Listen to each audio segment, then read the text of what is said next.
नमस्कार, आप सभी का बहुत बहुत स्वागत है। हिंदी दिवस पर प्रभा साक्षी न्यूज नेटवर्क की ओर से आयोजित कार्यक्रम में मैं आप सभी का हार्दिक स्वागत करती हूँ। कोरोना के इस काल में दिवसों, पर्वों और उत्सवों को मनाने का तरीका भले ही बदल गया हो, लेकिन हम सब अभी भी उसी उत्साह और उल्लास के साथ यहाँ पर आज मौजूद हैं और वो उत्साह और उल्लास कम बिल्कुल नहीं हुआ है। ये हम यहाँ पर आज प्रत्यक्ष महसूस भी कर सकते हैं। आज के इस कार्यक्रम में हमारे साथ विचार रखने के लिए विशेष रूप से जो महानुभव जुड़े हैं, मैं उनका और आप सभी का हृदय से स्वागत करती हूँ। आप सभी को यह जानकर बहुत हर्षोल्लास होगा और ये हम बताना चाहेंगे कि आज की इस परिचर्चा का जो विषय है वो है डिजिटल युग में हिंदी भाषा का भविष्य। इस विषय पर सबसे पहले संबोधन होगा IIMC के सम्माननीय महानिदेशक श्री संजय द्विवेदी जी का। उसके बाद युवा साहित्यकार डॉक्टर श्रीमती इंदिरा डांगी जी विचार रखेंगी। उसके बाद आप सभी राष्ट्रीय और अंतर्राष्ट्रीय मंचों पर अपनी रचनाओं से लोगों को मंत्रमुग्ध कर चुके श्री सर्वेश अस्थाना जी, डॉक्टर श्रीमती मंजरी पांडे जी, सुश्री आकृति विज्ञार्पण, श्री ताराचंद तन्हा जी और श्री अशोक झंझटी जी की कविताओं का आप सभी आनंद लेंगे। सबसे पहले मैं नीरज जी से आग्रह करूंगी कि आज के कार्यक्रम के संबंध में अपना संबोधन दें। धन्यवाद नेहा जी। हिंदी दिवस पर आप सभी को बहुत बहुत शुभकामनाएं। इन दिनों देश में 10 दिवसीय गणेशोत्सव भी मनाया जा रहा है। यह बड़े हर्ष की बात है कि हिंदी दिवस भी इसी बीच आया है।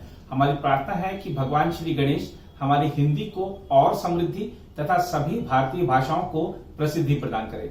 आज के इस आयोजन में हमारे सभी विशिष्ट अतिथि गणों और हमारे प्रिय पाठकों, दर्शकों का मैं पूरे प्रभा साक्षी परिवार की ओर से शुक्रगुजार हूं कि अपने व्यस्त समय में से हमारे साथ जुड़ने के लिए समय निकाला। यह हमारा सौभाग्य है कि आज हमारे साथ ऐसे कई विद्वान जन जुड़े हुए हैं जो हमारे मन में उथल पुथल मचा रहे इस प्रश्न का उत्तर देंगे कि आज के डिजिटल युग में हिंदी भाषा का भविष्य क्या है।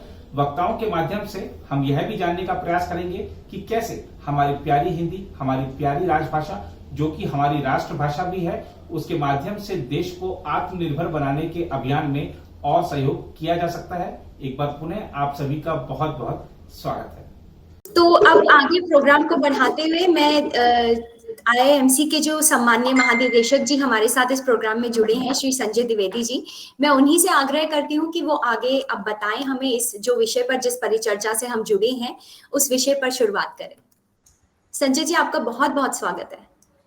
मैं बहुत आभारी हूँ आपका नेहा जी, और नीरज दुबे जी यहाँ दिख रहे हैं। सभी विद्वान जो इस चर्चा में हिस्सा ले रहे हैं उनको मैं नमस्कार करता हूँ, प्रणाम करता हूँ।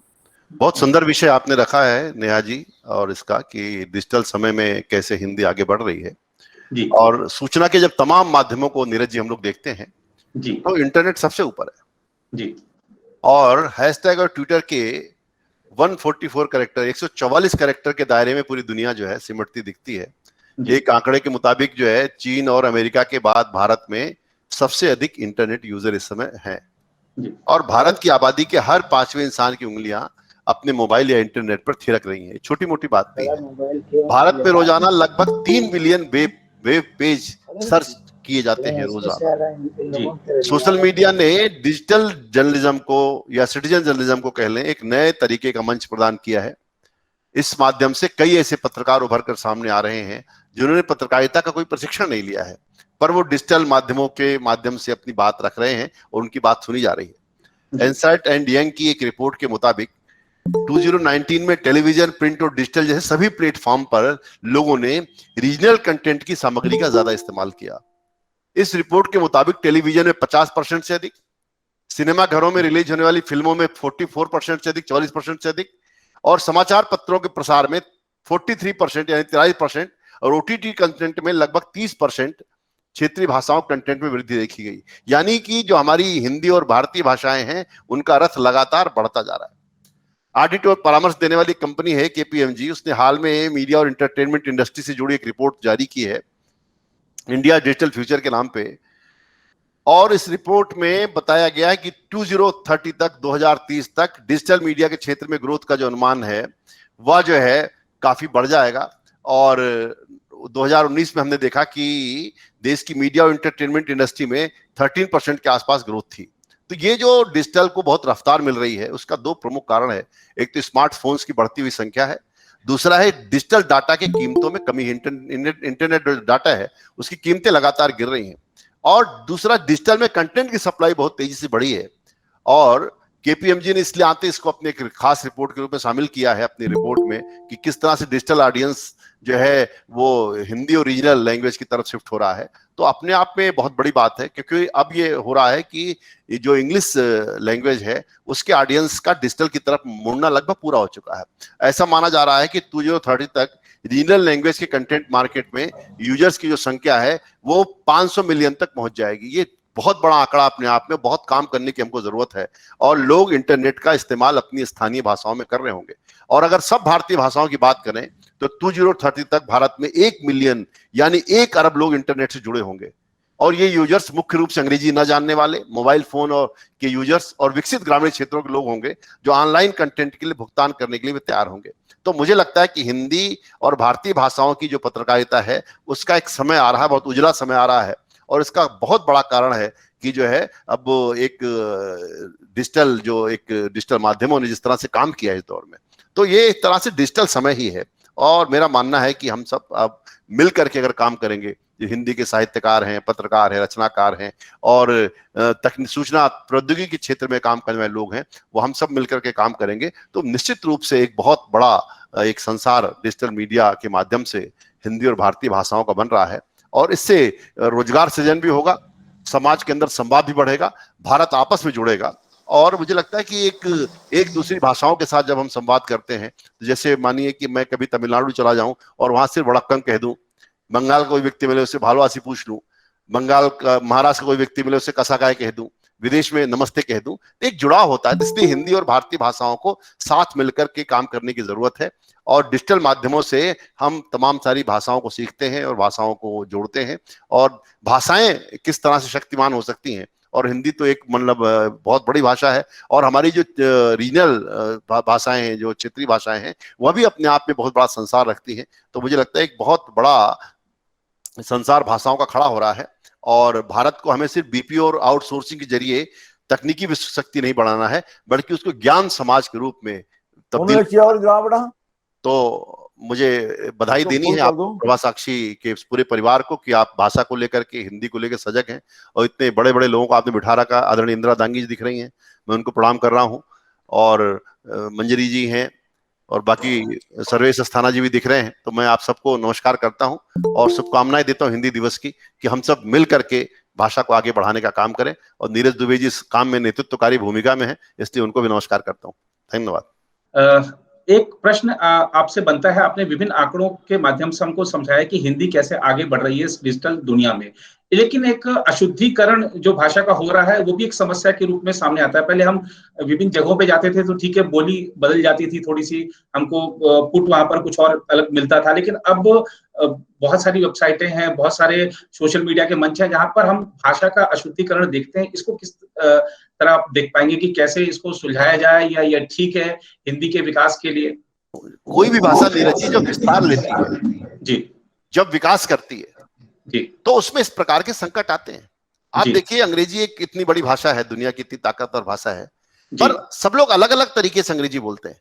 हिंदुस्तानी की अंग्रेजी अलग है, ब्रिटेन के लोगों की अलग, अमेरिकन की अलग है, है ना। बिहार से जो मित्र आते हैं उनकी एक अलग तरह की अंग्रेजी है। तो अलग अलग लोग बोलते। तो हिंदी के साथ भी ऐसा, हिंदी तो कैसे बोलियों का एक बड़ा संसार है हिंदी के पास। उसकी अपनी जो आंचलिकता है, उसकी जो अपनी क्षेत्रीयता है, उसको बुरा नहीं मानना चाहिए। यहाँ मुंबईया हिंदी भी है, यहाँ कलकतिया हिंदी भी है, उत्तर प्रदेश में अलग अलग तरह की बोलियां बोली जाती हैं, बिहार, अलग अलग राज्यों में जो बहुत सारी बोलियां हैं, उन सबसे मिलकर के हिंदी समृद्ध होती है। इसलिए मैं शुद्धता का बहुत आग्रह नहीं करना चाहता। मैं चाहता हूं हिंदी का प्रचार प्रसार हो। जैसे अंग्रेजी ने अपने को उदारता पूर्वक बहुत सारी भाषाओं को अपने अंदर समेट लिया, बहुत सारी चीजों को अपने अंदर लिया, ऐसे अंग्रेजी, आप देखिए कि हर साल अंग्रेजी अपने कुछ नए शब्दकोश हिंदी के भी ग्रहण करती है। हम बड़े गौरवित होते हैं कि देखिए हमारा हिंदी का शब्द उन्होंने ले लिया। तो बहुत अड़ने से भाषा सड़ जाती है। जो भाषा अड़ जाएगी वो सड़ जाएगी। जो भाषा एक नदी की तरह है, वो अपने नए नए रूप विकसित करती चलती है। जो पहला अखबार निकला कलकत्ते से, युगल शुक्ल जी उदंत मार्तन निकाला, उसकी भाषा अलग है। माधवराव सप्रे की भाषा अलग है। भारतेंद्र के पास पहुंचते पहुंचते भाषा अलग हो जाती है। आज की भाषा बिल्कुल अलग है। तो भाषा एक बहती नदी की तरह है, इसलिए उसको लेके बहुत अड़ने की आवश्यकता नहीं है। क्योंकि हम अगर अड़ेंगे तो कहीं ना कहीं अपने भाषा के प्रचार प्रसार को बाधा उत्पन्न करेंगे। ये संस्कृत के साथ क्या हुआ कि गलत संस्कृत पढ़ने पर या गलत संस्कृत बोलने पर लोग पंडित जी को पकड़ लेते थे, अरे भाई आपने तो गलत संस्कृत बोल दी। मेरा कहना गलत सही कुछ नहीं होता, जो समाज जीवन में भाषा चलती है वैसी भाषा बनने दीजिए। भाषा को लेकर बहुत अड़ने लड़ने की जरूरत नहीं है। एक शास्त्रीय भाषा अलग है जो साहित्यकार गण उसका उपयोग कर रहे हैं, पर जीवन की भाषा अलग है। हिंदी की सफलता यह है कि वह जीवन की भाषा के निकट है, और जब हम जीवन की भाषा बोलते हैं, जब हम अपनों की भाषा बोलते हैं, उनके सपनों की भाषा बोलते हैं, उनकी आकांक्षाओं की भाषा बोलते हैं, तो भाषा एक प्रवाह होता हुआ चला जाता है। और इसलिए देखिए हिंदी में मास मीडिया जो है इतना पावरफुल क्यों है। हमारा सिनेमा है, हमारा जो लिटरेचर है, हमारी वो सारी चीजें इतनी लोकप्रिय इसलिए हैं कि हमने भाषा को लेकर के उस तरह के आग्रह नहीं रखे जिस तरह शास्त्रीय भाषाएं रखती हैं। इसलिए हिंदी को शास्त्रीय भाषा बनाने के बजाय इसको लोगों की भाषा बनाने की जरूरत है, और यह लोगों की भाषा बन चुकी है, इसमें कहने की कोई जरूरत नहीं है। इसमें जो ज्ञान विज्ञान बाकी जो काम होना है, शोध अनुसंधान का काम होना है, उसकी भाषा अलग होगी, निश्चित रूप से अलग होगी। जब आप रिसर्च में जाते हैं, जब आप कोई गंभीर काम कर रहे होते हैं, तो उसमें एक अलग तरह की भाषा होगी। पर जो मास मीडिया है, जो मास कल्चर है, उसकी अपनी एक भाषा है, और वो अब समय के साथ बदलती रहती है, और वो बदलना भी चाहिए। जी संजय जी, एक अंतिम प्रश्न आपसे रहेगा, संक्षेप में हम उतर जाएंगे। हालांकि जो प्रश्न है वो बड़ा ऐसा है कि आपकी पूरी यात्रा को हम संक्षेप में जानना चाहते हैं। आपने एक पत्रकार के रूप में अपना करियर शुरू किया था, आप आज आईआईएमसी के महानिदेशक हैं। इस पत्रकारीय यात्रा में, जिसमें आपने बहुत एक लंबा अरसा एक प्राध्यापक के रूप में भी बिताया है, हम जानना चाहेंगे ऐसी आपने कौन सी चीज जो डेवलप हुआ है हिंदी में, कौन सी आप चीज बताना चाहेंगे जो हमारे साथ पत्रकार जुड़े हुए हैं, हमारे साथ हिंदी के विद्वान जुड़े हुए हैं, आपने एक पत्रकार के नाते, जो आपके अंदर एक पत्रकार है उस नाते आपने महसूस करी, जो बड़ा बदलाव आपने देखा? देखिए मेरा मानना सबसे बड़ा जो बदलाव हुआ है वो टेक्नोलॉजी को लेके, तकनीक को लेके है, कि हिंदी ने अपने आप को अब तकनीक के साथ चलना सिखा लिया है। पहले जब शुरू में जब आप सब भी प्रभासाक्षी.com का काम प्रारंभ कर रहे थे, उसमें फॉन्ट्स को लेकर के, हिंदी में लिखने को लेकर के, तमाम जो माध्यम थे ऑनलाइन के, उसमें हिंदी कैसे लिखी जाए, सब बहुत सारे संकट हमारे सामने थे। पर अब वो चीजें बदल गई हैं। अब हिंदी ने तकनीक के साथ, समय के साथ अपने को अपग्रेड किया है, चलना स्वीकार किया है, और इस नाते जो तकनीकी बदलाव है उसको हमने जिस तरह से स्वीकार किया है, उसने हिंदी की बढ़त में, हिंदी के विस्तार में बहुत बड़ा योगदान दिया है। आज मोबाइल पर भी जिस सहजता से हम हिंदी में टाइप करते हैं, बोल करके टाइप करते हैं, उंगलियों से टाइप करते हैं, यूनिकोड के आने के बाद हिंदी का संसार निश्चित रूप से बहुत व्यापक हुआ है। और मुझे लगता है इस समय को पहचान करके हमें अपनी तकनीकी दक्षता बढ़ाते हुए हिंदी को सारे प्लेटफॉर्म पर ले जाके खड़ा करना है, तो और उसी से हिंदी की जो विश्व विजय होगी, दिग्विजय होगी, और हिंदी निश्चित रूप से आज विश्व भाषा बन चुकी है, वह लोगों के दिलों में भी राज करेगी, लोगों के मन पर भी राज करेगी। जी बहुत धन्यवाद आपका संजय जी। जी, अब हमारे साथ श्रीमती इंदिरा डांगी जी भी मौजूद है। मैं उनसे आग्रह करूंगी कि आगे की चर्चा वो एक बार अपने विचार रखें। सर्वप्रथम तो सभी को नमस्कार, प्रणाम, और प्रभासाक्षी के सम्मानीय मंच पर मुझे अवसर मिला है। नीरज जी, नेहा जी और प्रमुख लोग यहाँ उपस्थित हैं, संजय जी। हिंदी दिवस की शुभकामनाओं के साथ मैं अपनी बात आरंभ करना चाहूंगी। सबसे पहले तो ये कहना चाहूंगी कि हिंदी को अव्वल तो किसी भी दिवस की आवश्यकता नहीं है, हम इसको सेलिब्रेट कर रहे हैं, हमको इसकी आवश्यकता है।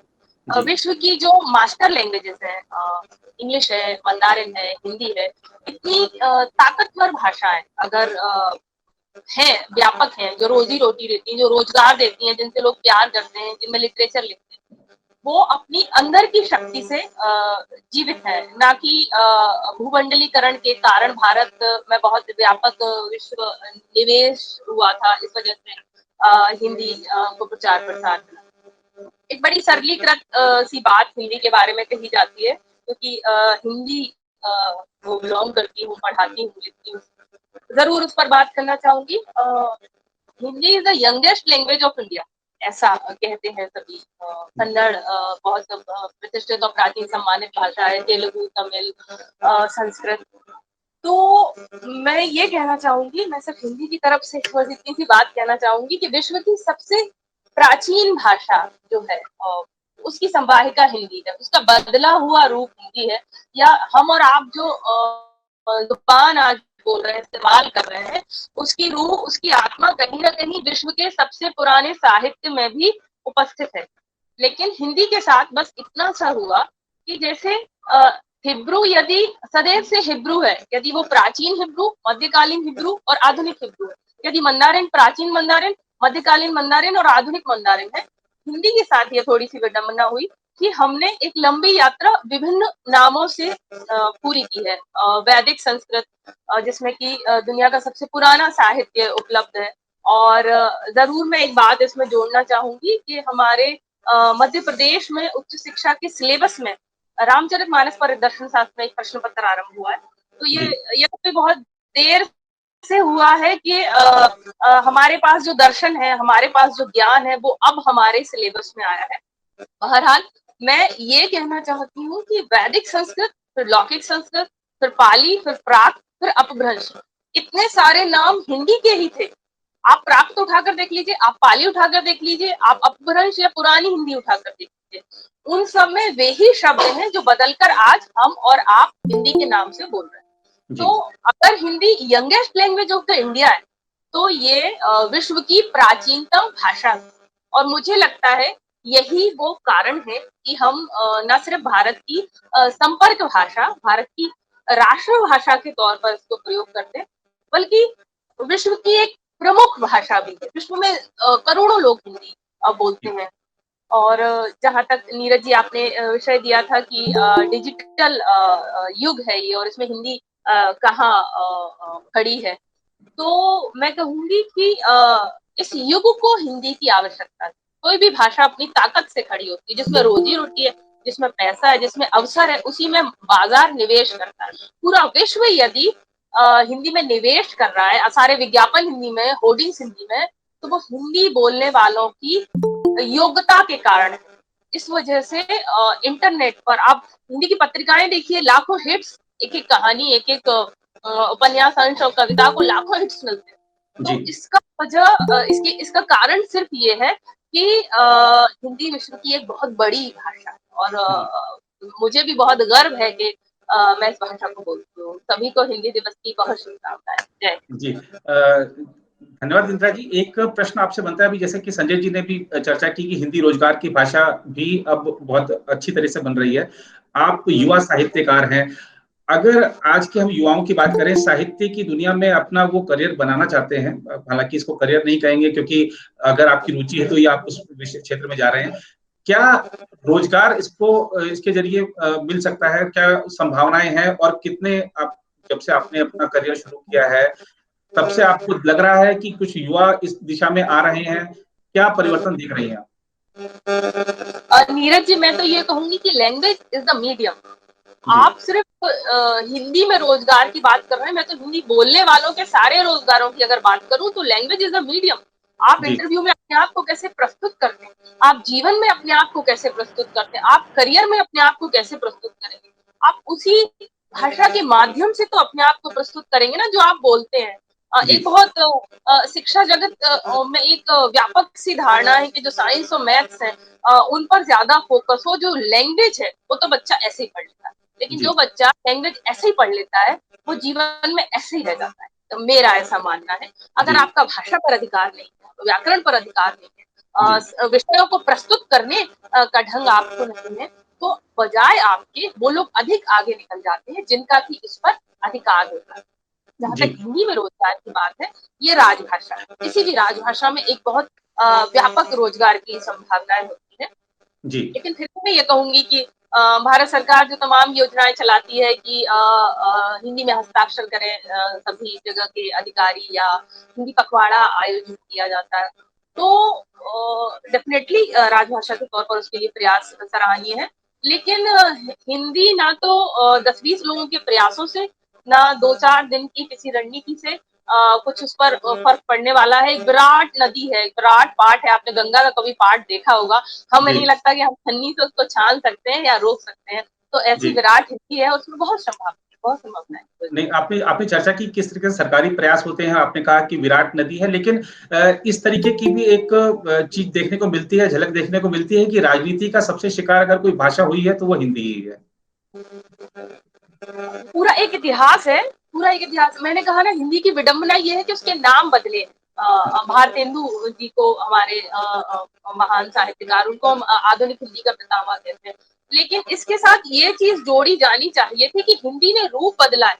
हिंदी कुछ नई नहीं थी, एक पैकेट में से खुलकर कोई चीज आ गई, ऐसी हिंदी नहीं थी। आधुनिक हिंदी 150 साल की उम्र की बच्ची नहीं है सारी भाषाओं की। हिंदी जहां से आई है हमें उस पर बात करनी चाहिए। विश्व की सबसे पुरानी पुस्तक से निकलकर अगर हिंदी आई है तो हमें जरूर इस पर बात करनी चाहिए। और देखिए कितनी वैज्ञानिक भाषा है। आप रोमन में हिंदी को लिख करके देखिए, आप जैसा लिखेंगे आप वैसा बोलेंगे। कितनी पारदर्शी भाषा है अपने आप को व्यक्त करने के लिए। मुझे लगता है उसकी ये वैज्ञानिकता, उसकी ये आधुनिकता, इसी वजह से वो आज यहाँ पर खड़ी है कि हम और आप उस भाषा में ये कार्य। जी, इंदिरा जी, आपसे अंतिम सवाल रहेगा मेरा कि आप चूंकि महिला भी हैं और खास तौर पे हम देखते हैं कि माओं का एक पहला लक्ष्य ये रहता है कि हमारा बच्चा अंग्रेजी स्कूल में चला जाए और हम घर पे भी उसको चाहते हैं कि वो घर पे भी अंग्रेजी बोले। क्या आप कहना चाहेंगी आप इस पर? देखिए मैं तो कहूंगी कि सभी भाषाएं सम्मानीय है। क्यों हम सिर्फ एक भाषा सीखें? विश्व नागरिक के तौर पर आप कई भाषाएं सीखिए ना। आप अंग्रेजी बोलिए, आप करेक्ट अंग्रेजी बोलिए। लोग अंग्रेजी बोलते हैं और गलत अंग्रेजी बोलते हैं और उस जी पर गर्व करते हैं। आप जी हिंदी बोलिए, उसको करेक्ट बोलिए, उसको उसके नुक्ते हलंत का उच्चारण सही कीजिए। आप उर्दू बोलिए तो उसका उच्चारण सही रखिए। जिस भाषा का जो शब्द लीजिए उसको जी पूरी गंभीरता से लीजिए और उसको खूबसूरत तरीके से पेश कीजिए। इसी को क्वालिटी ऑफ लाइफ कहते हैं। जी, बहुत धन्यवाद डॉक्टर इंदिरा जी। जी, थैंक यू सो मच, बहुत बहुत शुक्रिया। अब मैं अगला जो कड़ी में इसमें बुलाना चाहूंगी, श्री सर्वेश कुमार अस्थाना जी हैं हमारे साथ। मैं उनको आग्रह करूंगी कि वो आए और अपने विचार रखें प्लीज। बहुत बहुत अच्छा संजय जी ने बोला है और इंदिरा जी ने भी बहुत अच्छा बोला है। मुझे 37 वर्ष हिंदी काव्य मंच पर हो गया है। लगभग पूरी दुनिया में जहाँ जहाँ हिंदी है वहाँ मैं कवि सम्मेलनों में गया हूँ। जी तो मुझे लगता है कि जो आज का टॉपिक है उसमें मेरे विचार भी थोड़ा सा शामिल हो जाएंगे तो ठीक लगेगा। जी बिल्कुल। सबसे पहले तो हिंदी जब राजभाषा बनी और राष्ट्रभाषा बनने के लिए थोड़े से व्यवधान आ गए कि जब तक सारे राज्य सहमति नहीं देंगे तब तक ये राष्ट्रभाषा के रूप में मान्यता नहीं मिल पाएगी। तो इसलिए हिंदी अभी राष्ट्रभाषा नहीं बन पाई है। ये लोग जो बताते हैं वो थोड़ा इंफॉर्मेशन गलत है। दूसरी बात, डिजिटल जो समय चल रहा है उसमें हिंदी की बहुत ही पूछ है। मैं 2004 से अब तक इसका अध्ययन कर रहा हूँ डिजिटल मीडिया पर। पहले देवनागरी लिपि में कुछ भी हम एक्सप्रेस नहीं कर पाते थे, कुछ भी बोल नहीं पाते थे इंटरनेट पर। जी हमें रोमन का ही सहारा लेना पड़ता था। लेकिन अशोक चक्रधर जी के प्रयास से, हमारे वरिष्ठ कवि हैं, बड़े हैं, जी जी उनके प्रयास से गूगल ने देवनागरी लिपि को उसमें शामिल किया और आज हम देखते हैं चाहे वो व्हाट्सएप हो, चाहे वो फेसबुक पर चैटिंग हो, कुछ भी हो, हम जी फटाफट यूनिकोड में लिख करके उसको अपने को एक्सप्रेस करते हैं। तो इससे बिल्कुल। पहली बात तो ये सिद्ध हुई नीरज जी कि जी हिंदी अपने विस्तार की तरफ है, अपनी जी स्वीकार्यता की तरफ है। मैं 3 साल पहले गूगल के ऑफिस में और फेसबुक के ऑफिस में अमेरिका में गया था हिंदी के कार्यक्रमों के लिए। तो वहाँ पर इस पर रिसर्च चल रही है कि किस तरह से रोमन की जगह पर मुख्य रूप से हिंदी को हम इस्टेब्लिश कर सकें डिजिटल लैंग्वेज के तौर पर। क्योंकि जो जी इंदिरा जी ने भी बात कही है कि हिंदी वो भाषा है कि हम जो लिखते हैं वही पढ़ते हैं। जी तो ये सबसे आसान जो है संवाद का तरीका है कि जो लिखा जाए वही पढ़ा जाए। ये सबसे सरल तरीका होता है। अब जैसे कर्नल की स्पेलिंग आप अंग्रेजी में देखते कुछ है, निमोनिया जी की कुछ है, लेकिन जी वही निमोनिया को जब आप हिंदी में लिखेंगे तो निमोनिया ही लिखेंगे। बिल्कुल। तो इससे क्या है कि हिंदी सबसे ज्यादा कम्युनिकेटिंग लैंग्वेज है और उसका उत्तरोत्तर विकास हो रहा है, बहुत आवश्यक है। जी एक चीज मैं कहना चाहता हूँ, आईआईएमसी के महानिदेशक आदरणीय संजय जी हैं कि हमें हिंदी की बोली को प्रचारित करना है, कि हिंदी की भाषा को प्रसारित करना है, कि हमें देवनागरी लिपि को प्रचारित करना है। ये 3 सवाल एक साथ उठते हैं। अगर हम हिंदी बोली और भाषा को प्रसारित करना चाहते हैं तो हमें सॉरी, तो हमें विश्व स्तर पर हिंदी को पहुंचाने के लिए रोमन का सहारा लेना पड़ेगा। मैं बहुत बड़ी बात कह रहा हूँ, हो सकता है जी इसके विरोध में भी कुछ जी लोग अपनी बात कह दें, लेकिन मैंने अमेरिका में देखा, मैंने जापान में भी देखा कि जो भारतीय बच्चे थे उनको रोमन में लिख करके रामचरितमानस या जो हनुमान चालीसा है या गायत्री मंत्र है वो रोमन में लिख करके मुहैया कराया गया था और उन्होंने उससे याद किया था और बहुत अच्छी हिंदी बोल रहे थे। और जिस तरह से हम लोग उर्दू समझते हैं, बोल लेते हैं, लेकिन लिख और पढ़ नहीं पाते, उसी तरह से हमारी नई जनरेशन के साथ जो विदेशों में है, जो गैर हिंदी भाषी प्रदेशों में है, उसके साथ ये समस्या है कि वो हिंदी बोल तो लेते हैं लेकिन लिख और पढ़ नहीं पाते, तो उनके पास हिंदी पहुंचने में दिक्कत महसूस होती है। हमें एक तो रोमन का थोड़ा सा इस्तेमाल करना चाहिए। और संजय जी की बात से मैं बहुत समर्थन दे रहा हूँ कि दूसरी भाषा के शब्दों को जब तक हम नहीं लेंगे जी तब तक हिंदी अमीर नहीं होगी, समृद्ध नहीं होगी।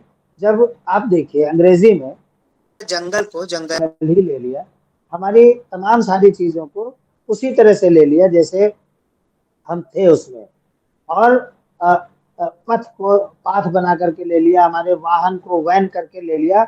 इस तरह से तमाम सारी चीजों को उन्होंने हमारे अपने में शामिल किया, इसलिए हिंदी अंग्रेजी जो है वो बड़ी भाषा बन गई विश्व में। तो हमें दूसरी भाषा के शब्दों को भी प्रयोग में लेना पड़ेगा। तीसरी बात जो आदरणीय संजय जी ने उठाई थी और इंदिरा जी ने भी, कि जो आपने ही नीरज जी आपने कही थी कि जो डिजिटल उस पर प्लेटफॉर्म पर जो भाषा लिखी जा रही है वो बहुत गड़बड़ लिखी जा रही है। उस पर संजय जी ने बहुत अच्छी बात कही थी कि हमारी आम बोलचाल की भाषा और शोध की भाषा अलग होनी चाहिए।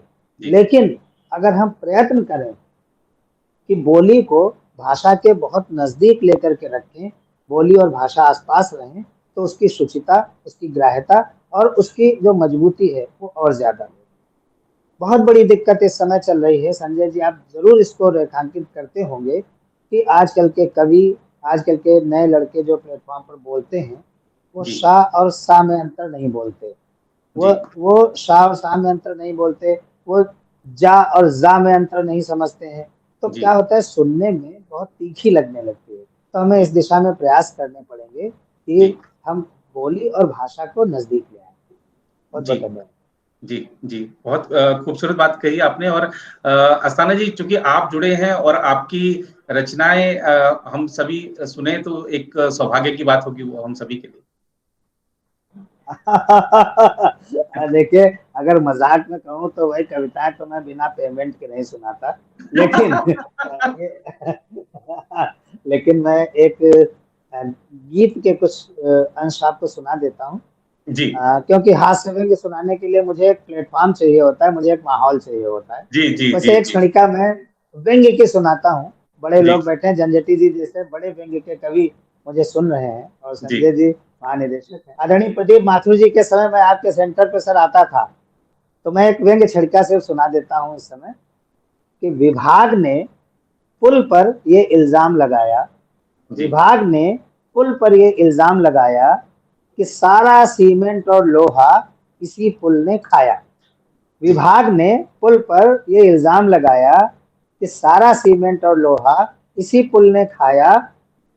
पुल बहुत गिड़गिड़ाया, अपने आप को निर्दोष बताया कि हुजूर सारा सीमेंट और लोहा मैंने नहीं पाया, मेरे हिस्से तो बहुत जरा सा आया। सारा सीमेंट और लोहा मैंने नहीं पाया, मेरे हिस्से तो बहुत जरा सा आया, लेकिन उसकी एक नहीं सुनी गई, उसकी हर दलील सरकारी जांच कमीशन के सामने धुनी गई। आखिरकार फैसला पुल के विरोध में ही आया कि सारा सीमेंट और लोहा इसी पुल ने खाया। पुल अपने ऊपर लगाए गए, अब अंतिम पंक्ति व्यंग्य होती है, बाकी तो भूमिका होती है। पुल अपने ऊपर लगाए गए इस झूठे इल्जाम को, पुल अपने ऊपर लगाए गए इस झूठे इल्जाम को किसी तरह सहन कर गया और अगले दिन ही नदी में कूद कर मर गया। जी जी, बहुत बहुत धन्यवाद। बहुत बहुत आपने एकदम तीखा कटाक्ष किया है। जी जी, बहुत बहुत आभार आपका। जी जी जी, बहुत बहुत धन्यवाद सर्वेश जी। मंजरी जी को मैं कहना चाहूंगी कि इसी कड़ी में आगे बढ़ते हुए मंजरी जी अपने विचार प्लीज प्रस्तुत करें। जी, सबसे पहले तो मंच पे हमारे उपस्थित नीरज जी नेतृत्व कर रहे हैं, आदरणीय संजय द्विवेदी जी हैं, सर्वेश अस्थाना जी हैं, अशोक जी हैं, कश्मीर जी हैं, पवन जी हैं, सभी को, और नेहा, आप सभी को आज के हिंदी दिवस की बहुत बहुत बधाई देते हुए बात जहाँ से चल रही थी, मैं एक जरूर करना चाहूंगी जो आज का ये यहाँ पे चर्चा का विषय है कि जो है डिजिटल युग में भाषा का क्या भविष्य है। तो जैसा कि आदरणीय सभी लोगों ने आपने बताया, द्विवेदी जी और इंदिरा जी सभी लोगों ने, कि डिजिटल युग हमारा बहुत ही स्वर्णिम युग दिख रहा है। लेकिन मुझे लगता है कि डिजिटल युग में आज बच्चा बच्चा उसमें शामिल है, हम ये भी देख रहे हैं निश्चित रूप से। लेकिन मुझे लगता है डिजिटल क्रांति जो 2014 से ज्यादा सामने आई, उस डिजिटल क्रांति में एक ज्ञान क्रांति की आवश्यकता है। इसलिए जी, इसलिए कि हम जो देख रहे हैं, जो अभी बात अशुद्धियों की चल रही थी कि ठीक है हम पूर्वाग्रह से ग्रसित ना हो, हम बहुत सारी जगहों पे बहुत फंसी ना हो, लेकिन कम से कम जो मूल हमारा आधार है हम उससे छेड़छाड़ तो ना करें, ये भी बात है। जैसे बहुत लोगों को तो विश्व हिंदी दिवस और हिंदी दिवस का अंतर भी नहीं पता, बिल्कुल सही कहा सारी बातें शामिल कर लेते हैं ना। और जी। दूसरी बात, हिंदी दिवस में जो संविधान जो हमारा जब बना है, जिस के याद में हम ये सारा हिंदी दिवस मनाते हैं, वो देवनागरी लिपि के साथ था। उसकी शर्त वही थी कि देवनागरी लिपि के साथ ये राजभाषा के रूप में स्वीकार की जाती है। तो ठीक है कि हम चूंकि हर बच्चा, जैसे बच्चा भी शुरुआत करता है, लिख रहा है, तो हम उसे सिखाते हैं गोला बनाओ, लाइन बनाओ, डंडा बनाओ। तो धीरे धीरे हम उसकी गलतियों को स्वीकार करते हुए उसे सही की ओर ले जाते हैं, न कि उसकी गलतियों को हम स्वीकार करके चलते हैं।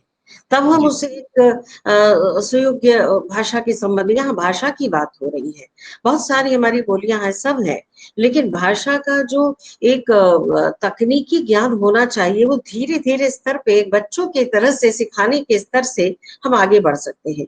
इस संदर्भ में चूंकि मैं विद्यालय से भी संबंधित रही हूँ, तो मैं ये जरूर बताना चाहूंगी, जैसे विद्यालयों में, विद्यालय को क्या कहेंगे, बहुत सी संस्थाएं ऐसी हैं जिनका जो वेबसाइट है आप देख लीजिए तो वो महीनों क्या सालों अपडेट नहीं होता है। जी जी जी। ठीक है ना। तो सबसे पहले तो हर एक विद्यालय, अगर हमको इसको ज्ञान क्रांति के रूप में लाना है, हमको भाषा के तौर पर इसको स्थापित करना है। जैसा हम सब जान रहे हैं कि हम अंग्रेजी अभी भी हमारी नंबर 1 पे है, मंदारियन दूसरे नंबर पे है, अन्य हम बहुत नीचे हैं, लेकिन हम धीरे धीरे आगे बढ़ रहे हैं। तो सबसे पहले विद्यालय, विश्वविद्यालय, कॉलेज लेवल पे सबकी वेबसाइट होनी चाहिए, और सबकी वेबसाइट में भी जो मेरा मानना है कि अनेक भाषाओं की अलग अलग अपनी वेबसाइट हो। उससे क्या है कि जिस बच्चे को जिसकी रुचि है वह वहां जा करके देखेगा।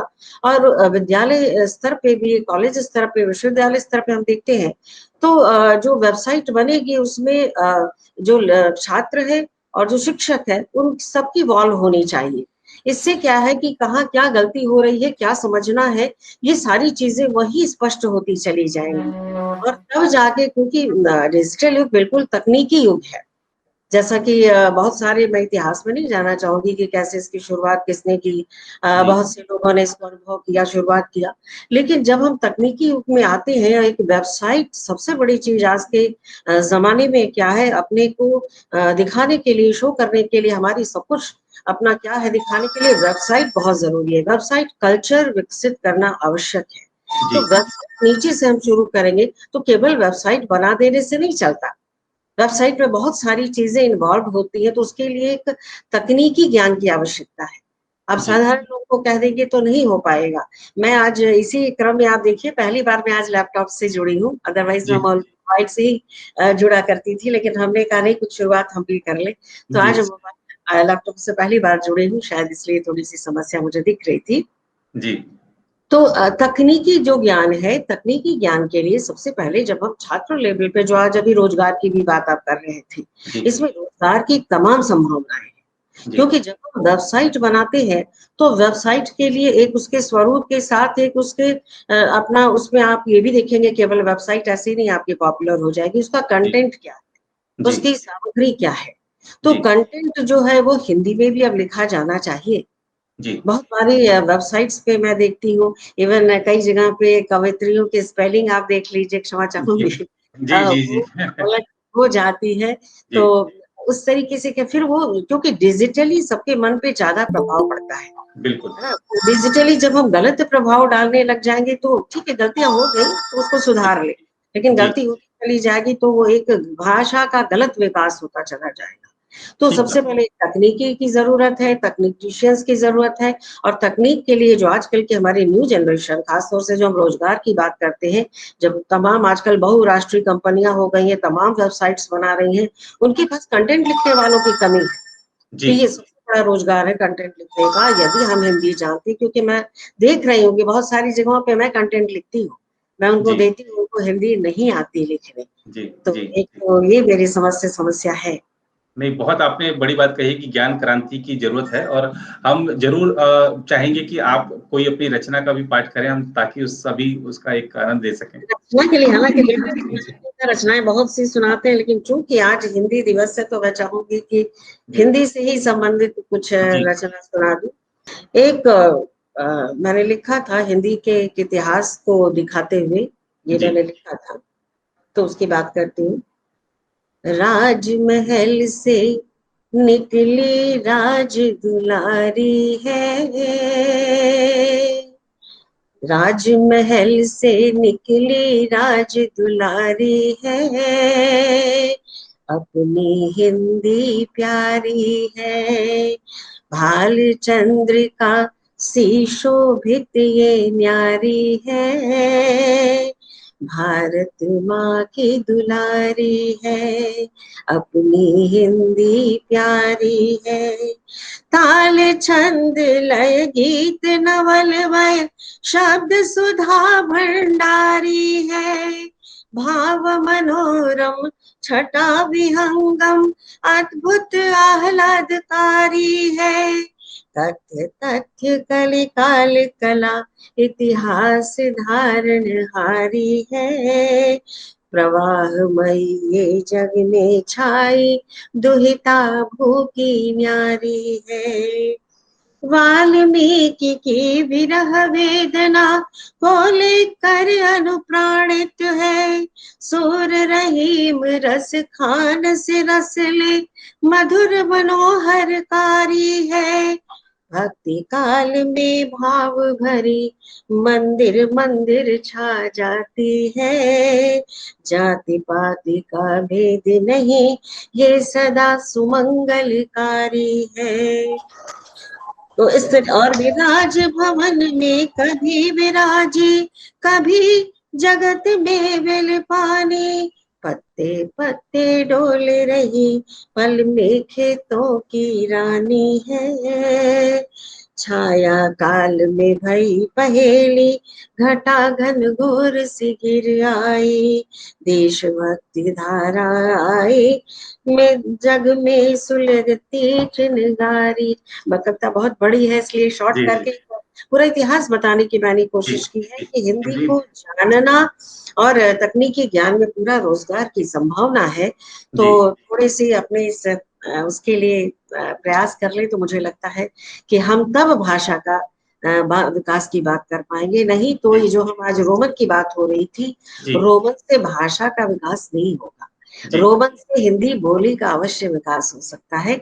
हम हिंदी को पहले जैसे मैंने कहा परिचित कराने का जो काम है वो रोमन से कर सकते हैं, जी। लेकिन आज 90% लोग रोमन का इस्तेमाल कर रहे हैं। जी। ये एक घातक बात है जहां नहीं, तक मैं बिल्कुल, बिल्कुल आपने बहुत बड़ी बात कही है कि भाषा का विकास नहीं हो सकता, बोली का विकास ज़रूर हो सकता है। बहुत खूबसूरती के साथ आपने अपनी जो कविता है उसमें जो शब्द थे वाक़ई में हम सभी उससे प्रभावित हुए हैं। आपका बहुत-बहुत धन्यवाद मंजरी जी। बहुत बहुत धन्यवाद आप सभी का मुझे अवसर जी। दिया। बहुत बहुत धन्यवाद मंजरी जी। अगला इसी कड़ी में मैं आमंत्रित करूंगी, हमारे साथ युवा लेखिका हैं सुश्री आकृति विज्ञापन। मैं उनसे आग्रह करूंगी कि आएं और अपने विचार रखें। सभी को यहाँ पे जो लोग जुड़े हैं सबको सुन के लगा कि सबसे अच्छी चीज़ लगी कि एक विशद अध्ययन का एक सार जो है वो इस बातचीत में सामने आया। लेकिन मुझे जो एक बात बहुत सालती है जिस पे मैं लगातार कई वर्षों से काम कर रही हूँ, आज हम लोग कार्यशाला भी कर रहे हैं। मुझे पता नहीं क्यों लगता है कि डिजिटल युग में भी डिजिटल उड़ान की बात होती है तो एक चीज़ जो सबसे ज़्यादा खलती है वो है हिंदी शब्दकोश। मेरा मन बार-बार दुखी हो जाता है। मुझे लगता है कि मैंने निघंटु को पढ़ा, बहुत सारे शब्दकोश पढ़ डाले, जितने मुझे मिले मैं पढ़ती चली गई। लेकिन मुझे ये चीज़ सालती है कि हिंदी की जो शब्द यात्रा है, हिंदी की जो विशाल यात्रा है, उसके शब्दकोश को लेके क्यों नहीं जैसा काम होना चाहिए वैसा हुआ। मुझे लगता है कि अगर हम इसको स्कूली स्तर पे करें, जैसे कि अगर हम अभी पूरे देश में राम काव्य पाठ चल रहा है, तो अगर पूरे देश में एक आह्वान पे राम पर लिखी गई अधिकांश कविताएँ लोगों को याद हो सकती हैं, तो क्या एक-एक लोग एक-एक शब्दों की यात्रा की परिभाषा की और उसके कई अर्थों के समानार्थी शब्दों की ज़िम्मेदारी नहीं ले सकते? अगर ये ज़िम्मेदारी लेके हम लोग काम शुरू करें, तो कहीं न कहीं जो एक विवाद की स्थिति बनती है ना कि कई बार लोग समझ ही नहीं पाते हैं, कविताओं में शब्द रहता है, लोग उसका अर्थ कुछ और निकाल लेते हैं। तो ये जो एक विडंबना है, इससे बचने का एक मेरी नज़र में, मेरी दृष्टि में ये मुझे बहुत आवश्यक जान पड़ता है क्योंकि जब डिजिटल फ़ोरम की बात आती है, तो कभी भी डिजिटल के साथ एक चीज़ है कि डिजिटल जो है ना, उसमें हमारे हैंडलिंग्स का बहुत रोल है, कि हम उसको किस तरह से ले रहे हैं। जैसे कि बहुत बहुत सामान्य रूप से हम फ़ेसबुक से बात शुरू करें, इसमें कोई दो राय नहीं है कि हम जो रोज़ लिखने वालों को पढ़ते हैं और बहुत सारे दोष सामने आते हैं। वो सामने क्यों आते हैं और आपको पढ़ के भी लग जाता है कि बहुत 80% लोग पढ़ते नहीं हैं। भले इस बात पे हम खुशी मना लें कि हमारे पढ़े जाने की संख्या ज़्यादा हो गई, हम बहुत आगे जा रहे हैं, लेकिन एक बहुत बड़ी वास्तविकता है कि जो पढ़ने की संख्या है ना, वो ऑथेंटिक जिसे अच्छा साहित्य कहते हैं, वो अभी भी वेबसाइट्स पे जैसा कि मैम निमंजरी मैम की बात से मेरी बहुत सशक्त सहमति है, कि जो वेबसाइट्स हैं, उन पे अच्छे साहित्य को अपलोड किया जाना चाहिए। आप खुद देखिए जब साहित्य की बात आती है तो युवा कहते हैं अरे यार क्या लिख दिया? तो जैसा अभी संजय सर भी कह रहे थे कि जीवन की भाषा जो है वो अ, अलग होती है, तो कब तक इस अलगाव की हम बात करेंगे? तो कहीं न कहीं पता है ये तब तक ही अलग होती है ना जब तक हम अच्छा साहित्य पढ़ने नहीं लगेंगे। जब हम सब अच्छा साहित्य पढ़ने लगेंगे कि एक ऐसा आनंद आएगा, ऐसा अलौकिक आनंद आएगा कि ये जो है अपने आप एक आप कह सकते हैं कि अ, उनके बीच सामंजस्य स्थापित हो जाएगा। तो पहली चीज़ कि हमें हिंदी के शब्दकोश पे काम करना है, दूसरी कि हमें डिजिटली अपने आप को बहुत ग्रो करना है और तीसरी चीज़ कि जो रोमन भाषा की बात आदरणीय अस्थाना सर कह रहे थे, मेरी बहुत सहमति है उनसे। लेकिन कहीं न कहीं ये एक पद मात्र है, मतलब ये एक स्टेप है, एक सीढ़ी है कि रोमन भाषा से हम सीखें, लेकिन उसका अगला पड़ाव जो है वो देवनागरी लिपि भी होनी चाहिए। कहीं ऐसा ना हो कि एक व्यक्ति ने पूरे जीवन रोमन से ही सीखता रह गया। तो ये अभिशप्त ना हम हो जाएँ। इस चीज़ की हमें बहुत ज़्यादा ध्यान देने की ज़रूरत है। और एक बात जो आती है बोलियों की, तो बोलियाँ तो हमारे हिंदी की ताकत है, ये तो हमारी विविधता है, ये हमारा सौंदर्य है कि जब तुलसीदास जी का एक रामचरितमानस सभी तमाम साहित्य को अकेले चुनौती दे देता है। तो बोलियों का बहाना लेके हम भाषा से कन्नी नहीं काट सकते जी। और बेहद सरल है सीखना।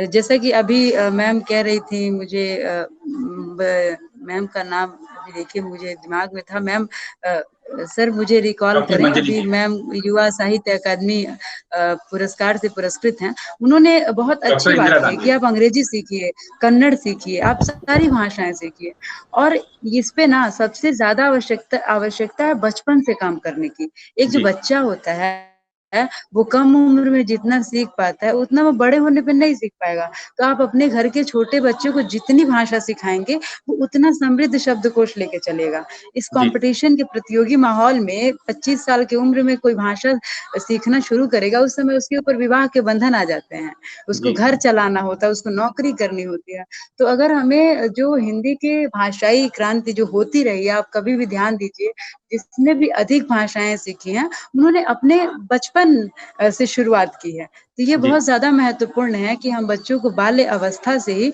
उनके जो भाषागत उनकी कैपेसिटी उनकी धारिता को हम बढ़ाएं ये बहुत ज्यादा जी। आवश्यक है और एक जी। बात जिस पे मैं बहुत पुख्ता रहती हूँ बहुत मेरा विश्वास दृढ़ विश्वास है कि हिंदी की किसी भाषा से प्रतियोगिता ही नहीं है किसी भी भाषा की किसी भाषा से प्रतियोगिता नहीं है। तो किसी भी तरह के प्रतियोगिता में मेरा कोई विश्वास नहीं है। हिंदी की अपनी विशद यात्रा है और मैं सभी की बातों से सहमत हूँ और इस बात पे मेरी सशक्त सहमति है कि हमें जो है ज़रूरत है, हमें आवश्यकता है हिंदी की और इस यात्रा को कोई नहीं रोक सका है। चाहे कुछ भी हो जाए, जैसे गंगा गंगा रही है वैसे हिंदी हिंदी रहेंगी, लेकिन शुद्धियाँ अशुद्धियाँ तमाम ऐसे मुद्दे आते रहेंगे जिस पे हमें काम करते रहना है। और जो जी आज का विषय है डिजिटल युग में जो हिंदी की उड़ान है, उसकी शुरुआत हम अपने आस-पास से देखते हैं तो जो सुधार है वो हमें, जैसे मुझ में भी गलतियाँ होती हैं, मुझसे भी बहुत बार नुक्ते गलत होते हैं, मुझसे भी गलतियाँ होती हैं तो सीखने की कोशिश करती हूँ। तो ये जो जी सीखने की कोशिश है, जैसे कि आजकल के युवाओं में आत्ममुग्धता बहुत ज़्यादा है। अगर जी किसी बड़े ने उन्हें टोक दिया सोशल प्लेटफ़ॉर्म पे तो उनका कहना है कि पर्सनली टोकिए, व्यक्तिगत टोकिए, आपने जी सबके सामने क्यों टोका? तो ये जी क्या घट गया ये नहीं समझ में आता है। तो जी अगर हम इस स्वीकार्यता को अंदर ला लें, सीखने की हमारे अंदर धारिता बढ़ जाए और हम बड़े निर्दोष भाव से, निष्प्रिय भाव से सीखना शुरू कर देना, तो अपने आप पता नहीं कितने दोष छँट जाने हैं।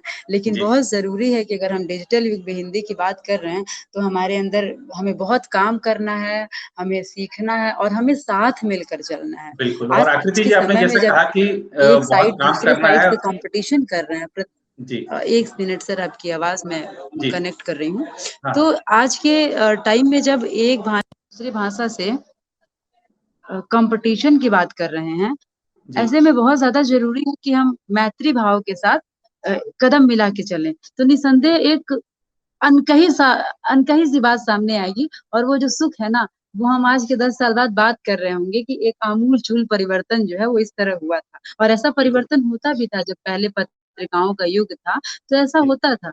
जी बहुत सारी चीज़ें हैं जो करनी पड़ेंगी, कहने से ऊपर उठ जी जी। और आकृति जी हम चाहेंगे इस अवसर पर आपकी कोई रचना का भी आप पाठ करें जरूर हमारे सभी पाठकों जी। दर्शकों के लिए। एक कल एक रचना लिखी थी मैंने। जी इसका चूँकि आज के दिवस से कोई संबंध नहीं है, लेकिन इसका संबंध हर क्षण से है, मनुष्य के जीवन में पल-पल से है। ख़ासकर जी आज के आभासी युग से इस रचना का पूरा संबंध है। मैं पढ़ती जी हूँ।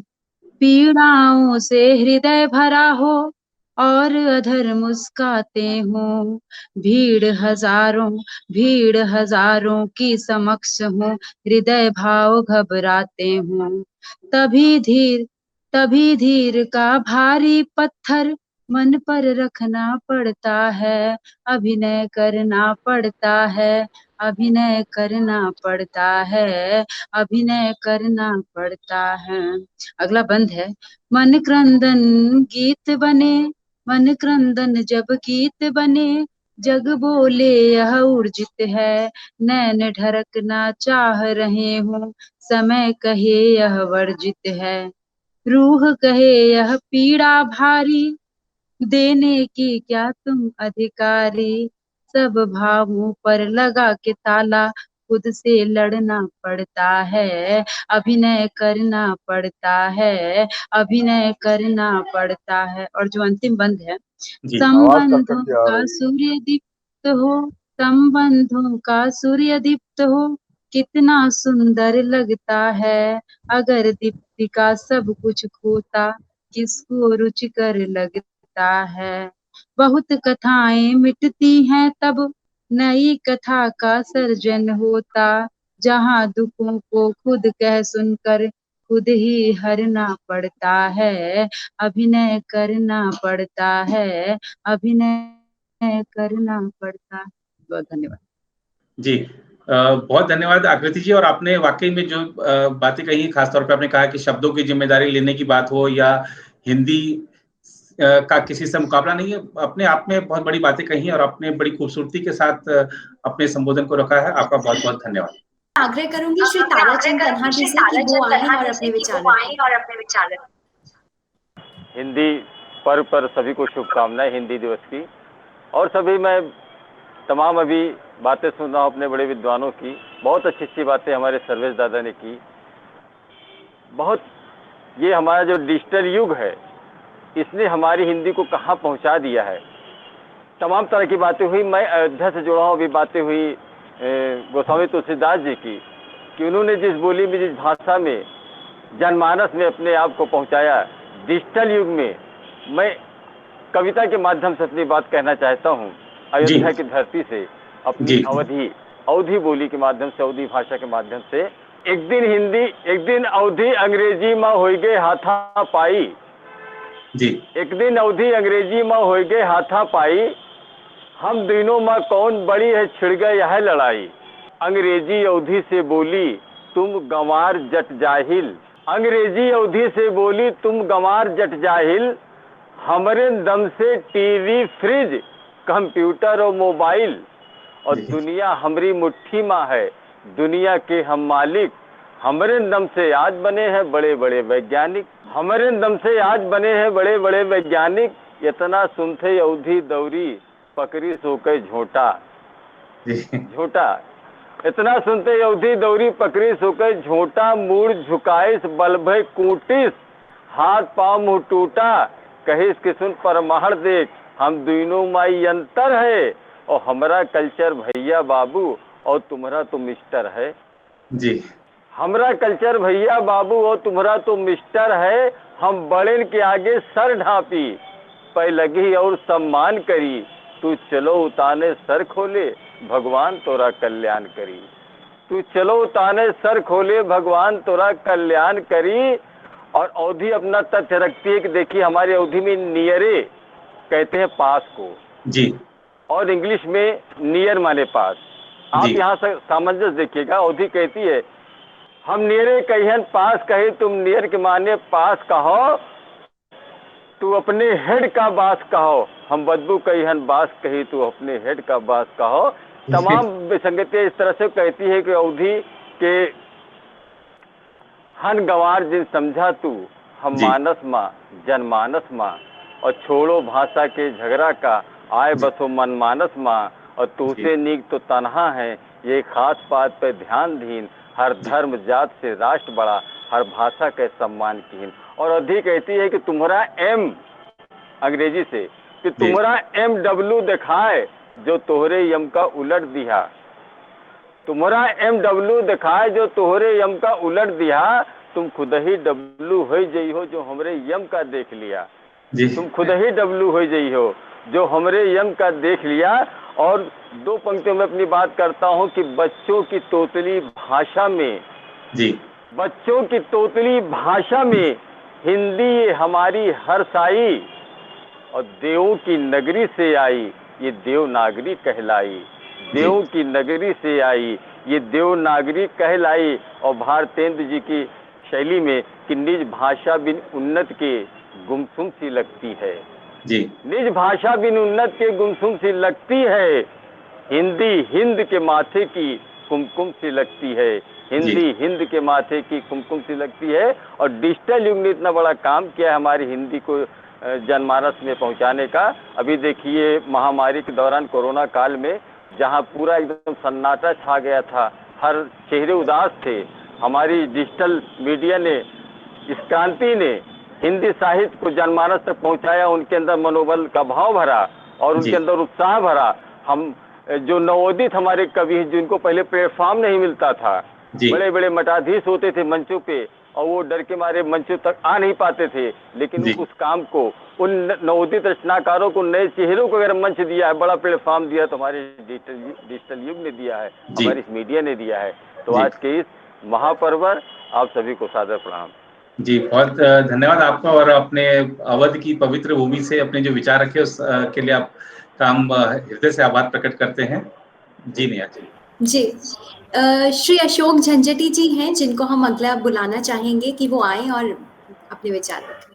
अभी तुलसीदास जी की बात शुरू हुई, मैं वहीं से अपनी बात शुरू करता हूँ कि लिखी प्रभु राम की गाथा, लिखी प्रभु राम की गाथा बहुत कुछ दे गए तुलसी, लिखी प्रभु राम की गाथा बहुत कुछ दे गए तुलसी, हमें सन्मार्ग पर चलने का अवसर दे गए तुलसी, करें व्यवहार कब कैसे कहाँ कैसे बताया है, करें व्यवहार कब कैसे भला किससे बताया है, ये पंचम वेद का उपहार जग को दे गए तुलसी, ये पंचम वेद का उपहार जग को दे गए तुलसी। मित्रों, जैसा कि आप सब जानते हैं कि मैं भी हास्य व्यंग का ही कवि हूँ, कुछ पंक्तियां हास्य व्यंग की आपके सामने रखने की कोशिश करता हूं। सियासत दे नहीं पाई जो चाहा था आजादी, सियासत दे नहीं पाई जो चाहा था आजादी ने, हुई रंगीन रातें पर न बहुरे दिन बेचारी के, और शहीदों की चिताओं पर तो मेले सज गए, लेकिन बहुत गद्दार ठेकेदार हैं इस तह बाजारी।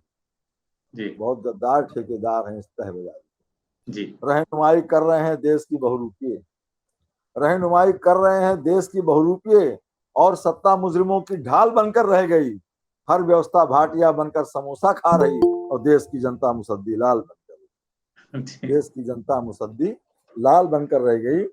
और मित्रों, दो चार मुक्तक आपके सामने और रखता हूं कि देश के हालात की पिक्चर दिखाता हूं, देश के हालात की पिक्चर दिखाता हूं, और लोग कहते हैं कि मैं कविता सुनाता हूं। जी लोग कहते हैं कि मैं कविता सुनाता हूं। अब तो खुद ब खुद उतर जाते हैं चेहरों से नकाब, अब तो खुद ब खुद उतर जाते हैं चेहरों से नकाब। लोग कहते हैं कि पर्दा मैं उठाता हूं, लोग कहते हैं कि पर्दा मैं उठाता हूं। कैसे? कोई इस देश का पैसा हड़प कर जा रहा है, कोई इस देश का पैसा हड़प कर जा रहा है, कोई फोकट में ही रबड़ी मलाई खा रहा है। गरीबी, भुखमरी, बेरोजगारी की हिरासत में हमारे आपके हिस्से में भाषण आ रहा है, हमारे आपके हिस्से में भाषण आ रहा है। मित्रों, साहित्य क्या है? चार पंक्तियां साहित्य से सुन लीजिए जी कि साहित्य साधना तप है, कोई शब्दों का संसार नहीं। साहित्य साधना तप है, कोई शब्दों का संसार नहीं। ये पूजा के अक्षत है, कोई अन्नों के भंडार नहीं। है वही सार्थक सृजन जहां से भक्तमयी गंगा बहती, ज्ञान योग वैराग कर्म के पाटों को छूकर चलती, ज्ञान योग वैराग कर्म के पाटों को छूकर चलती। और मित्रों, पर कौन कर रहा, पर कौन लिख रहा महाकाव्य? अब सभी कबड्डी खेल रहे, साधुवाद श्रोताओं को जो उन्हें अभी तक झेल रहे। साली की गड़गड़ की चाहत तक कविताएं आ पहुंची, उधर पूर्त का साधन बन अब मंचों तक भी जा थम। मित्रों, इन सब चीजों का जो कारण है वो चार पंक्तियां और सुनिए जी कि अजब हालात बनते जा रहे हैं अब सियासत में, जी अजब हालात बनते जा रहे हैं अब सियासत में। गधे मिलजुल पंजीरी खा रहे हैं अब सियासत में। कहीं पर धर्म का छाता, कहीं मजहब की चादर है, यही ओढ़े बिछाए जा रहे हैं अब सियासत, यही ओढ़े बिछाए जा रहे हैं अब सियासत में। जी और मित्रों, एक कविता आपके सामने रखने की कोशिश करता हूँ, हाथ जोड़ की छोटी सी रचना रखूंगा, उसके बाद अपनी बात समाप्त कर दूंगा। कि मैंने सब्जी वाले से पूछा, भैया मटर क्या भाव? जी बोला 30 रुपए पाव। मैंने कहा 30 रुपए पाव? बोला जी हाँ महान भाव, 30 रुपए पाव। मैंने कहा जाओ, जब 30 रुपए किलो हो जाए तब बताना। जी बोला बाबूजी मैं कहाँ बताने आऊंगा, आप ही पता लगाना, और जब हो जाए तब खाना। जी आप ही पता लगाना और जब हो जाए तब खाना। मैंने कहा एक तो इतनी महंगी बता रहे हो, ऊपर से मेरा मजाक उड़ा रहे हो। बोला मजाक नहीं उड़ा रहा हूँ, सब्जी खाने का तरीका समझा रहा हूँ, जी सब्जी खाने का तरीका समझा रहा हूँ। कम खाओ, गम खाओ, कम खाओ, गम खाओ, आज पौवा भरी ले जाओ। खाओ, गम खाओ, आज पौवा भरी ले जाओ। सच कहता हूँ मजा आ जाएगा, भोजन में भी खेल का आनंद उठाओ। मैंने पूछा कैसे? साफ साफ बताओ। मैंने पूछा कैसे? साफ साफ बताओ। सब्जी वाला बोला बाबूजी आलू मटर के रसेदार सब्जी बनाओ, ढूंढ ढूंढ खाओ। ढूंढ ढूंढ खाओ। बहुत बहुत नहीं, बिल्कुल आपने व्यंग्य में बहुत सारी चीजें कह दी हैं। और हम सभी देखते हैं अपने जीवन में कि हम जब बाजार से कुछ लेकर आते हैं, हमको अंदर मन में चल रहा होता है कि शायद बहुत महंगाई हो गई है, लेकिन तभी समाचार पर नजर पड़ती है जिसमें आंकड़ों के हवाले से दिया होता है कि महंगाई तो कम हो गई है। तो ये आपने बिल्कुल बहुत सुंदर बातें कही हैं। आपका बहुत बहुत आभार। मैं यहीं पर अगली कड़ी में इनवाइट करना चाहूंगी कि हमारे साथ मंच पर जुड़े मिन्नत गोरखपुरी जी, जो कि हमारे साथ युवा शायर भी हैं और राष्ट्रीय प्रवक्ता हैं मानवाधिकार के। तो उनसे आग्रह है कि एक बार अगर वो आए और अपने विचार रखें। आज हिंदी दिवस, सभी विद्वानों ने जो कुछ भी कहा उससे मैं पूर्णतः सहमत हूं। मैं चार पंक्तियों से अपनी बात कहना चाहता हूं। दिल किसी का कभी मत दुखाया करो, दिल किसी का कभी मत दुखाया करो, अपनी किस्मत सदा आजमाया करो, ताकि बेटे सभी के अदब से रहें, ताकि बेटे सभी के अदब से रहें। अपने बच्चों को हिंदी पढ़ाया करो, अपने बच्चों को हिंदी पढ़ाया करो। और एक छंद देखिएगा हिंदी पे, आवाज जा रही है मेरी? जी बिल्कुल। मातृभाषा छोड़ अपना रहे आंग्ल भाषा, मातृभाषा छोड़ अपना रहे आंग्ल भाषा, भूल ये गए कि हिंदी जान है जहान की। हेलो हाय बोल बतिया रहे सभी से, किंतु संस्कृति ये नहीं अपने हिंदुस्तान की। एक ही भाषा में सारी भाषाओं को जोड़ दे जो, एक ही भाषा में सारी भाषाओं को जोड़ दे जो, सिर्फ पास हिंद के है क्षमता मिलान की। 100 बात की एक बात निर्भय जानता है, हिंदी आन मान शान भारत महान की। हिंदी आन मान शान भारत महान की। एक कविता डिजिटल युग, मैंने एक कविता कुछ महीने पहले लिखी थी जी। इसको मैं सुनाना चाहता हूँ। भोजपुरी में गांव से आता हूँ तो भोजपुरी में है थोड़ा सा जी। भोजपुरी है जी। हाँ हम सभी डिजिटल हो गई नहीं। खेत खलिहान भुलाई और पगडंडी की राह भुलाई। पगडंडी मतलब मेड़, खेतों में मेड़ जी। पगडंडी की राह भुलाई, दुए दिन गए सहरिया बाबू, होकर भोजपुरिया शान भुलाई। जी। अरे हाँ हम तो डिजिटल हो गई नहीं जी। बाबूजी पिता और माई अम्मा अब पाप डैड और माम हो गई। जी।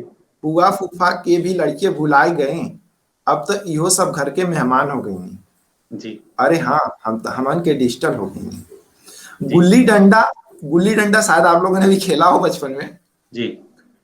जी गुल्ली डंडा आइस पाइस के जाने, अब तो लड़के सब कुछ भुलाए गए हैं। जी। भी नहीं दौड़ लगावे के जाए खेते में, जी। अब सब तक पबजी से बाजी मार गए हैं। जी। अरे हाँ हम तक डिजिटल हो गए हैं। जी। शुद्ध हिंदी बोल ही न जाने, जी। सब हाउ आर यू के बतियावत है। रियल हीरो के नाम न जाने केहू भी, वो एक्टर लोगन के नाम खूब गिनावत हैं। अरे हाँ हमन के डिजिटल हो गई नहीं। जी। सहजता बंदगी करुणा दया के जाने, सहजता बंदगी करुणा दया के जाने, अब तो सब ट्विटर फेसबुक व्हाट्सएप पर भाव जतावत है। जी। सब संस्कृति सभ्यता खो दिहलस, सब सभ्यता संस्कृति खो दिहनी, तब वो ट्विटर फेसबुक पर भाव जतावत है। अरे हाँ हमन के डिजिटल हो गई। एक ही काई दुई काई सब गईल बिलाई, अब सब 1 2 गिनावत है। जी। 70 69 के जाने, अब तक सब केहू 89 दोहरावत है। अरे हाँ हमन के डिजिटल हो गई। लाइट भगले पे, लाइट कट जाने पे, लाइट भगले पे मैच खेले भाग जान लड़के गाँवे में। जी। अब तक व्हाट्सएप खूब चलावत है। जी। गुरु जी देख लें एक बार तक कुल कर्म हो जा। जी। पहले सर लोगों को गुरु जी आचार्य जी यही सब कहा जाता था। जी। जी। कि गुरु जी देख लें एक बेर तक सब कुल कर्म हो जा, अब तक लड़के गुरु जी के ही आंख दिखावत है। अरे हाँ हमन के डिजिटल हो गई। गोड़ लागत बानी पाए छुअत बाकी, भीतर देखले कई दिन हो गए, अब तक गुड मॉर्निंग गुड नाइट से काम होत बा। बाजारे के रौनक का जाने के हुआ, अब तक ऑनलाइन हिसाब बाजार होत बा। अरे हाँ हमन के डिजिटल हो गई। चैत बैसाख के जाने, चैत बैसाख के जाने मई जून के जमाना हो गई। बफर सिस्टम, जहां हम लोग के गांव की तरफ बोला जाता है बफेलो सिस्टम। जी। चैत बैसाख के जाने मई जून के जमाना हो गए। बफर के सिस्टम कैसन आइल कि पंक्ति में बैठ खैले जमाना हो गए। अरे हाँ हमन के डिजिटल हो गए। और अंतिम 4 पंक्तियां हैं, इसको तवज्जो मिले अगर बात कह दी हो हमने तो। जी जी बिल्कुल। चाचा चाची फुआ फूफा दादा दादी के जाने, जी चाचा चाची फुआ फूफा दादा दादी के जाने, अब तक परिवार भी सिमट के पाप माम ग्रो और सिस हो गए। जी। और हम लोग के गांव की तरफ आज भी पिताजी के नाम से ही जाना जाता है। किसी के मकान नंबर, यहाँ मकान नंबर तो वैसे होता ही नहीं है शहरों में, तो वो वहां से मैंने उठाया है कि अब तक परिवार भी पाप मॉम डोसिस हो गए। बापे का नाम पता पूछ केहू भी पहुंच जात रहे घरे। बापे के नाम पता पूछ के केहू भी पहुंच जात रहे घरे। अब तो यो मकान नंबर और गूगल मैप के सहारा हो गए। बिल्कुल बिल्कुल। हाँ, हमन के तो डिजिटल हो गई। हाँ, हमन के तो डिजिटल हो गई। बाकी बस 2 मिनट और बस एक मुक्तक और, जैसे मैंने लिखा था कि हिंदी क्या है। जैसे आज सोशल मीडिया पे सुबह से ही देख रहे हैं कि तुम ही रह जाते, मतलब यू, इंग्लिश में यू को मतलब तुम और आप यू ही रह जाते हैं, लेकिन ये हिंदी है कि तुम से आप हम हो गए। तो एक मुक्तक मैंने उठाया है कि चलो आओ करें मिलकर जरा हम प्यार हिंदी से। चलो आओ करें मिलकर जरा हम प्यार हिंदी से। गिला कोई रहे मिलकर भुलाएं यार हिंदी से। कि हिंदी से सहज भाषा कोई भी हो नहीं सकती। कि हिंदी से सहज भाषा कोई भी हो नहीं सकती। मिले हमको सदा जीवन का पूरा सार हिंदी से। मिले हमको सदा जीवन का पूरा सार हिंदी से। बहुत बहुत धन्यवाद। बहुत बहुत धन्यवाद आपका। और मैं सभी उपस्थित जनों को बताना चाहूंगा कि हिंदी कैसे जोड़ती है। हमने आज इस मंच के माध्यम से भी आपको बताना चाहूंगा। हमारे साथ श्रीनगर से लोग जुड़े हुए हैं, हमारे साथ उत्तर प्रदेश के विभिन्न शहरों से हैं, मध्य प्रदेश से, देश के अलग अलग राज्यों से लोग जुड़े हुए हैं। और खास बात यह है कि आज एक जो हमको एक दिखा है, उम्मीद दिखी है, एक आशा दिखी है कि हमारे जैसे निर्भय हैं या और लोग हैं, जो हमारी युवा पीढ़ी है, किस तरीके से हिंदी के लिए काम कर रही है और हिंदी के प्रति जो जज्बा है। हमको लगता है शायद ऐसा कई बार कि नहीं, शायद अब हिंदी के प्रति लोग उतनी रुचि नहीं रखते हैं, हमको लगता है। लेकिन आज जिस तरीके से सब लोग की बात रखी है, खासतौर पे हमारे युवाओं ने और हमारे जो वरिष्ठ जन है, वो किस तरीके से हमारा मार्गदर्शन कर रहे हैं, हिंदी को हम कैसे आगे बढ़ाएं, कहाँ कमियां हैं उनको कहाँ सुधारें। ज्ञान क्रांति की बात करी आपने, या हमने बात करी कि रोमन में हमको आगे बढ़ना चाहिए, नहीं बढ़ना चाहिए, और कई सारे विषय आप सभी ने अपने आज रखे हैं। कविताओं के माध्यम से बहुत कटाक्ष किए हैं और भी मार्गदर्शन भी किया है।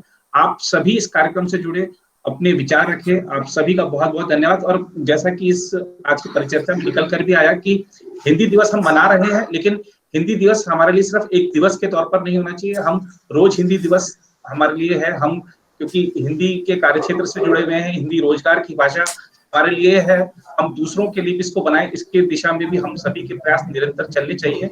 आज की इस परिचर्चा में जुड़ने के लिए आप सभी का हृदय से आभार। उन्हें आप सभी को हिंदी दिवस की बहुत बहुत शुभकामनाएं, ढेरों शुभकामनाएं। हमारी हिंदी भाषा आगे बढ़ती रहे, सभी भारतीय भाषाओं को लेकर आगे बढ़ती रहे, ऐसी हम सभी प्रयास करें। आप सभी का बहुत बहुत शुक्रिया। आप सभी ने हम इस डिजिटल परिचर्चा में भाग लिया और हमारे इस मंच पर जुड़कर अपने विचार रखे। तो इसी के साथ मैं इस कार्यक्रम से मतलब समाप्ति की घोषणा करती हूँ कि आज हम इसी परिचर्चा का यहीं पर समापन करते हैं। आप सभी का बहुत बहुत शुक्रिया, बहुत बहुत धन्यवाद हमारे साथ जुड़ने के लिए। जी।